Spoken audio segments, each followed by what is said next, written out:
우리 올해 교회 주제표어와 예배 캠페인 함께 외치도록 하겠습니다.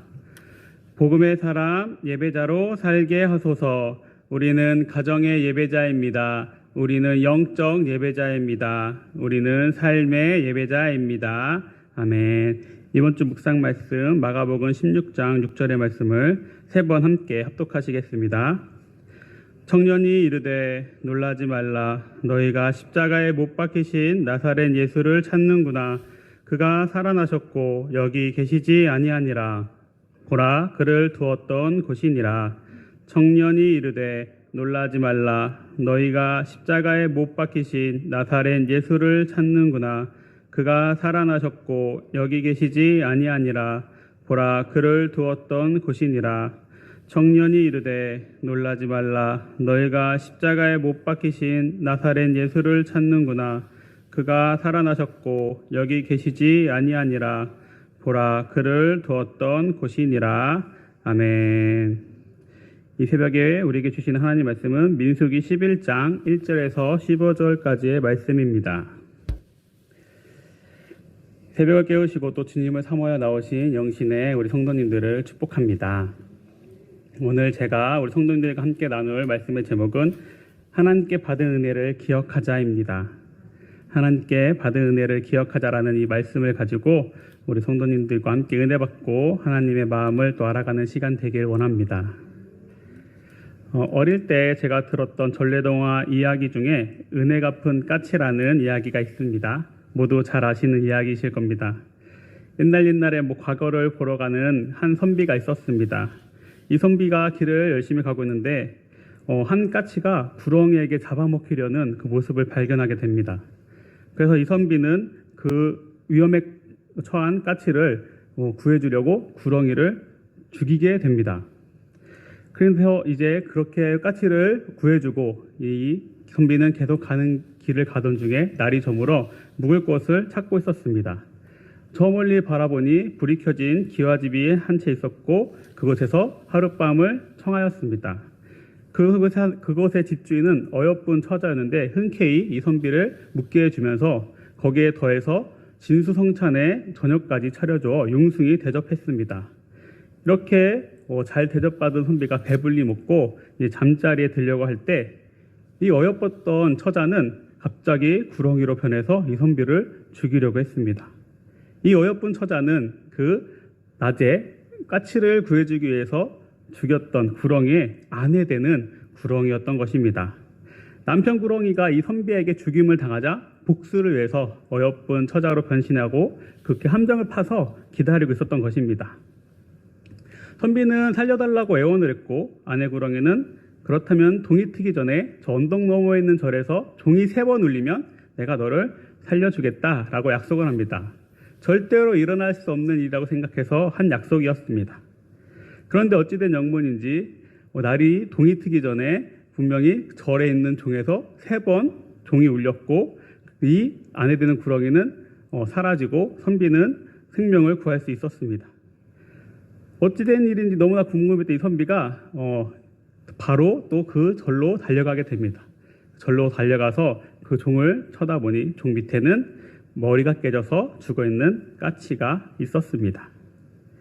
이 전래동화의 이야기는 사람이 받은 은혜를 잊지 말고 반드시 갚자는 우리 선조들이 우리 후손들에게 당부하기 위해서 만들어 놓은 이야기일 것입니다. 받은 은혜를 갚는 것만 지켜도 최소한의 사람의 도리는 충실히 하고 산다는 그런 가르침입니다. 그래서 우리 선조들은 더더욱 이 후대에게 은혜를 꼭 갚는 것을 교훈으로 남겼던 것 같습니다. 오늘 저도 우리 성도님들과 이렇게 우리가 받은 은혜를 꼭 기억하자는 말씀을 또 나누고 싶습니다.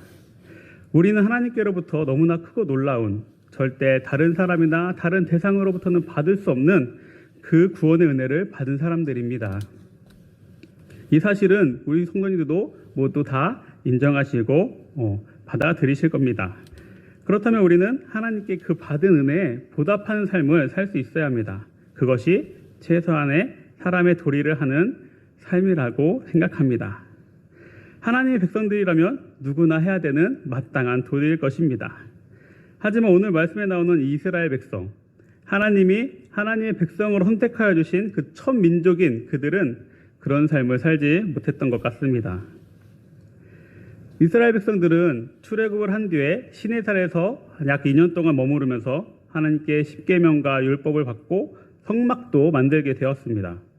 하나님의 가르침을 받고 하나님의 그 선택받은 그 민족으로 우리가 어떻게 살아가야 되는지 배우는 귀중한 시간이었습니다.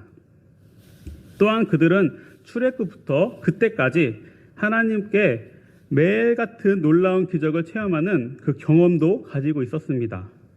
하나님께서는 절대로 벗어날 수 없을 것만 같았던 그 애굽의 바로왕의 손에서 10가지에 되는 재앙을 보여주시면서 하나님이 참 신이시라는 것을 증명해 보여주셨고 이스라엘 민족을 애굽에서 탈출시켜 주셨습니다. 그리고 이스라엘 민족을 내보내는 것이 너무나 또 안타까워서 뒤늦게 군대를 보내서 다시 잡으러 왔을 때도 홍해의 바다를 가르셔서 그 이스라엘 민족은 그 홍해 바다의 길을 건널 수 있게 해주셨고 쫓아오던 그 애굽 군대는 다시 홍해 바다에 수장시키는 경험을 기적을 일으켜 주셨습니다. 하나님께서는 이스라엘 민족을 끝까지 지켜주시고 돌봐주신다는 사실을 분명하게 알 수 있게 해주신 것입니다. 또한 너무나 혹독한 그 광야의 날씨에 놓인 이스라엘 민족을 위해서 낮에는 구름 기둥, 밤에는 불 기둥을 통해서 하나님께서는 이스라엘 민족을 인도해 주시고 이스라엘 민족과 함께 해주신다는 그 하나님의 임재를 피부로 느낄 수 있게 해주셨습니다.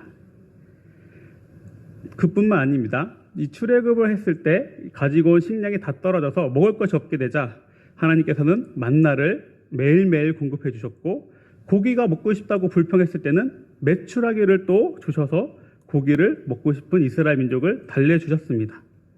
그것뿐만 아니죠. 사람이 살아가는데 사람을 구성하는데 꼭 필요한 이 물이 광야에는 없는데 이 목마름을 느낄 때 하나님께서는 이 광야에서 물을 내셔서 또 이스라엘 민족들이 삶을 연장할 수 있고 필요를 채워주셨습니다. 이렇게 이스라엘 민족은 하나님의 정말 무한한 은혜와 사랑을 받아서 누리고 경험하던 사람들이었습니다. 그런데 오늘 말씀을 보니까 이 이스라엘 민족이 그 하나님의 은혜와 사랑을 하루하루, 매 순간순간 누리며 살아왔는데 그것을 또 어떻게 잊었는지 하나님께 불평과 원망을 쏟아내고 있습니다. 오늘 본문 1절 상반절 말씀입니다. 여호와께서 들으시기에 백성이 악한 말로 원망하매. 또 4절부터 6절까지의 말씀입니다. 그들 중에 섞여 사는 다른 인종들이 탐욕을 품음에 이스라엘 자손도 다시 울며 이르되 누가 우리에게 고기를 주어 먹게 하랴. 우리가 애굽에 있을 때에는 값없이 생선과 오이와 참외와 부추와 파와 마늘들을 먹은 것이 생각나거늘 이제는 우리의 기력이 다하여 이 만나 외에는 보이는 것이 아무것도 없도다 하니. 그들은 자신들의 그 육신의 고통과 필요, 욕심의 앞에서 하나님께 받아 누리던 그 은혜를 잊고 살게 되었던 것입니다. 은혜를 갚지 못할 상황이라면 하나님의 그 인도하심만 그리고 하나님 도우심만을 따라서 그냥 순종하면서 살아야 되는 거 아닐까요? 그들은 물에 빠진 사람을 건져 주었더니 보따리 내도라는 격으로 하나님을 그 은혜를 잊어버리고 오히려 다시 하나님께 원망하고 불평하고 나의 필요를 채워달라는 어처구니없는 모습을 보이고 있습니다. 정말 보통의 사람이라면 할 수 없는 양심도 없는 모습을 보이고 있습니다. 그들은 원초적인 본능만을 지금 표출하고 있습니다. 어찌 그럴 수 있을지 너무 놀랐습니다. 감히 다른 사람들은 한 번도 누려보지 못한 하나님의 은혜를 매 순간 경험하며 누리던 사람들인데 그들은 내 본능을 따라서 내가 고통스럽고 내가 배고프고 내가 어렵다고 하나님을 원망하고 있습니다. 정말 어떻게 그럴 수 있을까 생각해 봤을 때 십자가에 너머에 계신 그 하나님을 진정으로 믿지 못했다는 생각을 해봤습니다. 나에게 고난과 역경이 찾아오더라도 그 너머에 계셔서 나를 이끌어 주시고 나를 끝까지 도와주시며 책임져 주시는 그 하나님이 내 편이다. 내 능력이 된다. 이 사실을 진정으로 믿지 못했던 것입니다. 우리 영신 성도님들은 모두 이 고백을 나의 진정 어린 믿음으로 믿고 하나님께 고백하는 하나님의 자녀가 모두 되시길 축복합니다. 우리는 십자가 너머에 계신 그 하나님을 믿을 수 있어야 합니다. 그것을 믿겠다고 다짐한 하나님의 자녀들입니다. 하나님께서는 분명히 나와 함께 해주고 계십니다.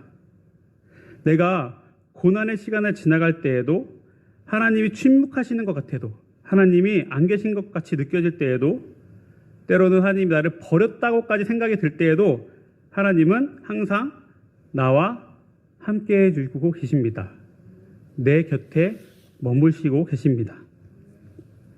내가 하나님을 잊어버릴지언정 하나님께 내가 묻어져서 하나님의 음성을 못 듣는 것이고 하나님의 은혜가 항상 나에게 가득가득 충만히 임하니 내가 그것을 당연한 것으로 여기고 그것을 생각하지 못하는 것이지 하나님께서는 언제나 항상 나에게 집중하고 계시고 나를 바라봐 주시고 나를 붙잡아 주고 계십니다.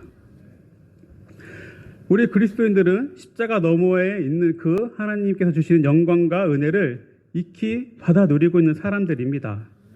그렇기 때문에 우리는 이 받은 은혜를 갚은 까치처럼 하나님께 당연히 갚으면서 살아갈 수 있어야 할 것입니다.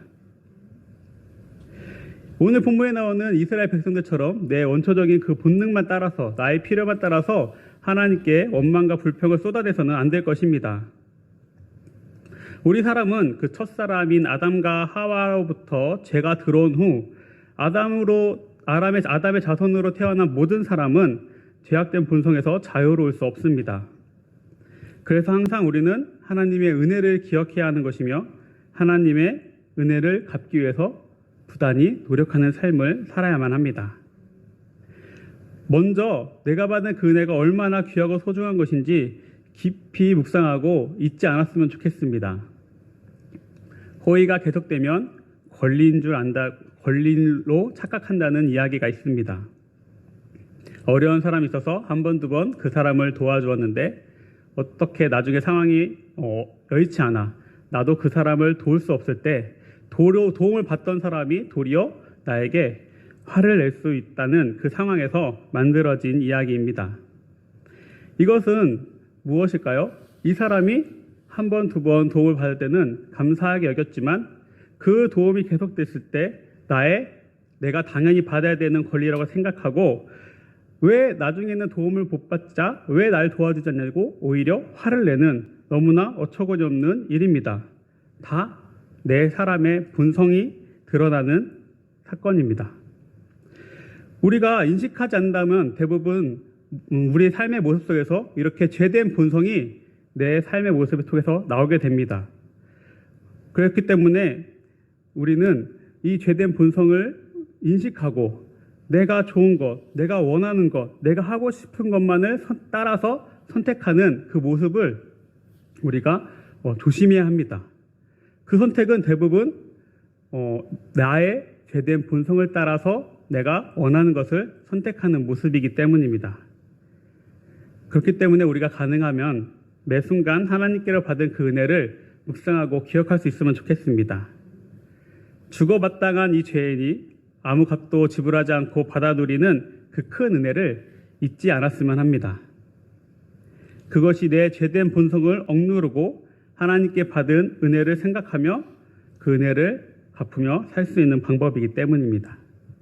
내 마음에 집중해서 살아가는 것이 아니라 하나님의 마음을 내가 생각하고 하나님께 집중해서 우리가 살아갈 때 분명히 우리는 또 하나님의 그 은혜를 갚으면서 살 수 있을 것입니다.